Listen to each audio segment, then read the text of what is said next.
RDSO pattern क्या कहता कि इसका जो मान है, क्या ये जो टेबल 1 है इसका जो मान है, इस मान को पहले क्या करते हैं हम, यहाँ जो मान दिया उनको जोड़ देते हैं।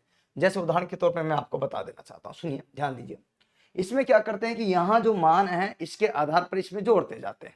ठीक है, अब कैसे जोड़ते जाते हैं ध्यान दीजिएगा, आपको plus minus plus minus plus minus करते जाना करते जाना करते जाना। अब कैसे मैं बताऊं, यहाँ ये संख्या है कितनी, ये आपको जो चित्र देख रहा है इसी चित्र पर ध्यान देना है, बस इसका ये जो चित्र है इस पर ध्यान देना है। चित्र कौन सा, ये वाला, ये ओके।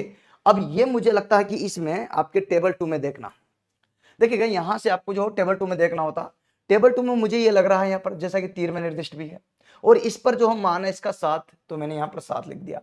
अब आता हमारा ए प्रोसेस, देखिएगा लंबा प्रोसेस है, लेंथी है, थोड़ा सा दिमाग को आपको खपाना पड़ेगा, बेसिक से समझना पड़ेगा तब समझ आए। यहाँ हमारे पास आ गया ए प्रोसेस, ठीक है। अब जैसे ही ए प्रोसेस आया तो ए में हम क्या जोड़ते हैं, 7 है, 7 में 1 क्यों जोड़ा, क्योंकि ये पहला डिब्बा रहा, इसमें 1 प्लस कर दिया। प्लस क्यों किया, क्योंकि यहाँ पर तो 7 में 1 जोड़ा तो 8, बिल्कुल सही है। अब भैया दूसरा आ जाएगा एक्स में, यहाँ पर तो -2 है, तो यहाँ 8 में से -2 कर दिया तो 6 बच गए। ठीक है भैया, तीसरा आ जाएगा, तीसरा कितना प्लस है, तो प्लस कितना पड़ेगा, यहाँ पर 6 में है, 3 और जोड़ दो तो 9 जुट गए। इसी प्रकार से दूसरा बी डिब्बा ले लेंगे। बी डिब्बे में देखिएगा यहाँ जो खाली है वो तो खाली है, उसका कुछ नहीं कर रहे, जो भरा है उस पर बातचीत करेंगे, जो खाली है वो तो खाली है।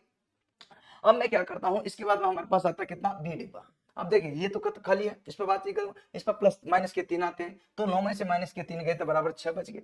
ठीक है, अब ये हमारे पास एक बचते जा रहे हैं। इसके बाद बात करते हैं, तो यहाँ आपको देखना इसमें जो, हाँ इसके बाद 1 माइनस का, फिर माइनस के 1, तो 6 में से 1 फिर माइनस कर दो तो 5 बच गए। ये भी आपको देखते जाना। फिर हम जो है अगले डिब्बे सी पर पहुंचते हैं। सीमा अगर बात करते हैं तो प्लस करना होता, 5 में 2 प्लस किए तो बराबर यहाँ पर कितने आएंगे, 7 आगे, देखो है ना। हाँ अगर मैं बात करता हूँ तो यहाँ पर फिर माइनस करेंगे, लेकिन यहाँ पर कुछ नहीं है, सो यहाँ कुछ नहीं कर रहे अभी, ये भी कुछ नहीं कर रहे। ठीक है, हाँ इसमें खाली है तो खाली है। इसके बाद यहाँ पर देखिए खाली है तो खाली, यहाँ पर प्लस की जगह यहाँ पर +3 कर देंगे, 7 में +3 किया तो 10 आगे। बात को समझना। इसके बाद इसको यहाँ ले जाता हूँ तो यहाँ हमारे पास आ जाता है डी वाला ऑप्शन, डी में आपके -3 हो जाते हैं, 7 में से -3 गए तो 10 में से -3 गए तो 7 बच गए।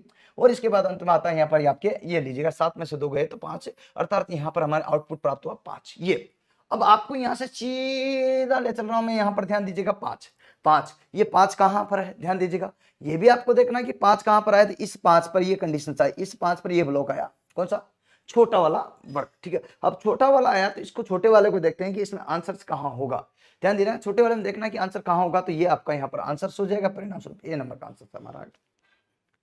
ये तो हुआ बेसिक कॉन्सेप्ट जो आपका आरडीएसओ ने दे रहा, जो लेंथी है, लॉन्ग पैटर्न है, लेकिन इससे आपके पार पड़ने वाली नहीं है। हम बात करेंगे शॉर्ट पैटर्न पर, इतना कुछ करना ही नहीं है। इसको 30 मिनट 30 सेकंड क्यों दे, 40 सेकंड क्यों दे, इतना करेंगे तो आपका छूट जाएंगे, तो मैं नहीं चाहता कि आपका छूटे।